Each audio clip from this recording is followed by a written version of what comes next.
నమస్కారం. నా పేరు శ్రీరామ్ శర్మ. హిమాచల్ ప్రదేశ్లో 6 ఎమ్మెల్యేలు డిస్క్వాలిఫై అయ్యారు.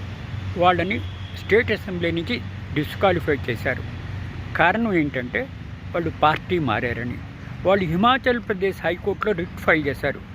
ఇట్లా తమని అన్యాయంగా డిస్క్వాలిఫై చేశారు, దీన్ని డిస్మిస్ చేసి తమ ఎమ్మెల్యే పదవులను కాపాడండి, రిస్టోర్ చేయండి అని హైకోర్టు దాన్ని రిజెక్ట్ చేస్తే సుప్రీంకోర్టులో పిటిషన్ ఫైల్ చేశారు.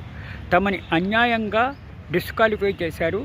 హిమాచల్ ప్రదేశ్ హైకోర్టు తమ పిటిషన్ని డిస్మిస్ చేసింది కాబట్టి తమ ఎమ్మెల్యే పదవుని రిస్టోర్ చేయమని రిక్వెస్ట్ చేస్తూ ఇట్లా సుప్రీంకోర్టులో పిటిషన్ పెడితే డిస్క్వాలిఫై చేసిన ఆదేశాలను సుప్రీంకోర్టు ఇద్దరు జడ్జిల ధర్మాసనం chief justice Sanjiv Kumar, justice PV Sanjiv కుమార్తో కూడిన హిమాచల్ ప్రదేశ్ హైకోర్టు ఇచ్చిన ఆర్డర్స్ను స్టే గ్రాంట్ చేస్తూ ఆదేశాలు ఇవ్వడం జరిగింది.